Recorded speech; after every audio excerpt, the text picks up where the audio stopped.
When we challenge the status quo, we advance. It's a small but very powerful word. It unites us and reminds us that every meaningful innovation, every breakthrough begins with people. People coming together, working together, and upholding a high standard of performance because they care about what they do and those they do it for. We is a word that speaks to our shared responsibility to champion health equity so no one is left behind. It gets to the heart of our culture to welcome every perspective and enrich diversity and belonging. It powers our global collaboration to cultivate stronger communities the world over. It is human potential distilled into 2 letters. A belief that together we might achieve something greater than ourselves, not only as a company, but as a people. And in that winning spirit, we continue to put our patients, employees, and communities at the center of everything we do. We continue to advance science for life.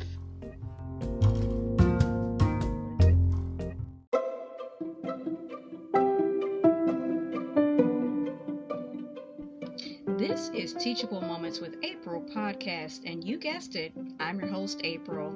If you're a returning listener and a part of the Teachable Moments with April podcast family, welcome back. For those of you who are checking me out for the first time, well, hello and welcome.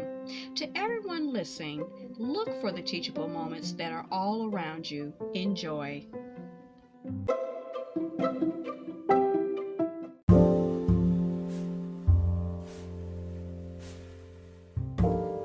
Today's content is from Spiritual Support for Caregivers and Those Who Love Them by Unity Ministries.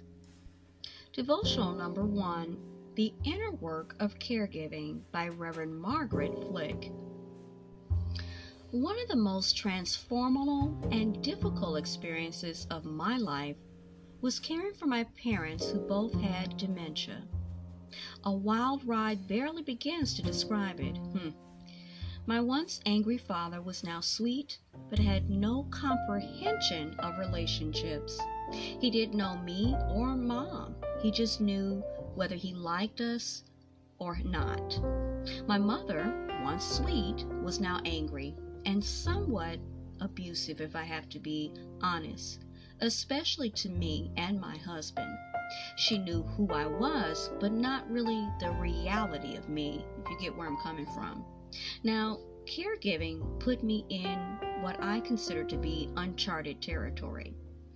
Being an only child, I was in the role of parent and solely responsible for them with help from my patient, very patient husband. I had to take stock of available resources and how we were going to actually manage it. Even more important was my spiritual management. You get where I'm coming from. Here's what worked for me. First, I had to surrender to a power greater than myself, which I call God. My spiritual life provided the guidance and support needed for my sanity and perspective.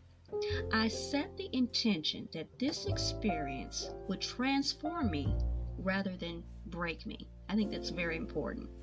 I set the intention that I would love them unconditionally, which was setting the bar pretty high. I'm sure you can agree. Sometimes I succeeded, but I'll be honest with you, often I failed and had to recommit to my intention. Second, I had to acknowledge that they were no longer the people that I remember when I grew up. With. In many ways, they had, in a way, already left. I had to let go of any expectations that my love or care would be returned.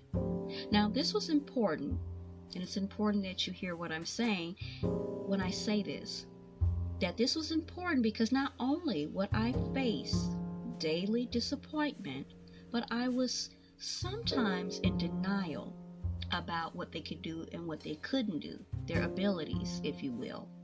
I focused on the good they had given me and consider this my repayment. Now, thirdly, I had to acknowledge some of the pain that was open-ended grief.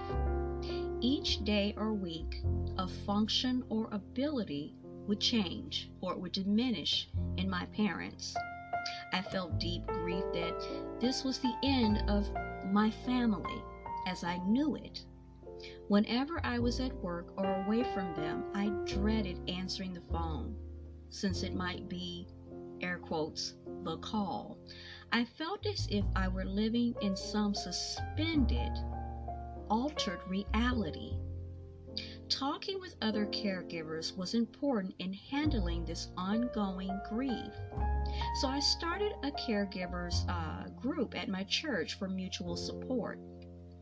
Senior centers and hospice also helped, as many of them offer groups and resources for grief and caregiving support. See, that's the thing about this. With caregiving, you don't, when it's uncharted waters, you don't anticipate the actual depths of a form of grief when you're doing this, and being a caregiver to your loved one or loved ones.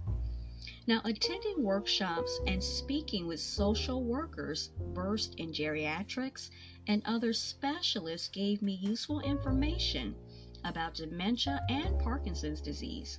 Now, fourth and most difficult, I had to face my own personal limitations as a person, as an individual, okay, and set boundaries for myself and with my parents. It's not just my parents, myself. Now, caregiving, although outer directed, if you will, requires intense inner focus. Caregiving, especially for loved ones, brings up resentments. Okay, it's a very intimate thing. Anger, frustration, and quite a bit of guilt. I felt guilty for taking a day off from them. I had codependency issues about being the good girl or the good daughter.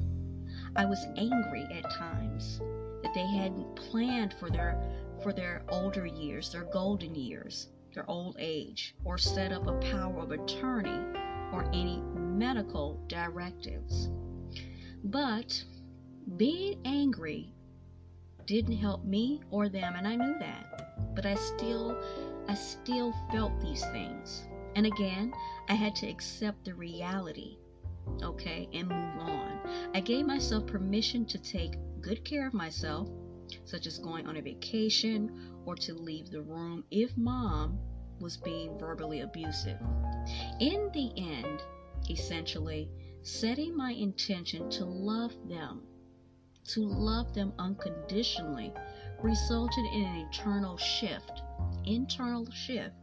and transformation that has stayed with me. It wasn't about them. It was about me. I had to let go of my expectations and my resentments.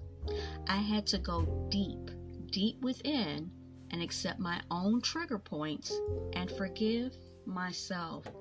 I had to forgive them. Forgiveness is a powerful force that benefits and blesses all. I also realized that I had to love myself unconditionally. Okay? Caregiving can be heaven or hell. We choose how we perceive it. Okay? I know for sure it's not about whether they know who I am. Now, when you're first doing this is the thing that's going to get you, okay? Is constantly being faced with that they don't remember who you are, okay? It is more important. This is something that you're going to have to do daily, all day. It's going to come like second nature, but it is going to be a process, okay? It will get a little bit easier, but it will always be there, that process. It is more important to remember the totality of who they are beyond this stage of their lives. No matter the condition, mentally or physically, everyone remembers and feels what it's like to be loved. Sending them on the next part of their journey, forgiven and loved unconditionally, is the greatest gift we can give to them and ourselves. And we will be changed at depth.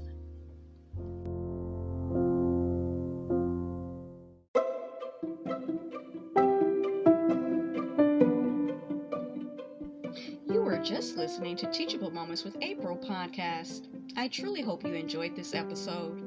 We invite you to stay connected with us on our other social media platforms such as TikTok, Pinterest, Instagram, Threads, and YouTube. Also, check us out on our official podcast landing page on podpage.com/Teachable Moments with April to see all our content in one place. You can leave messages and give feedback and more.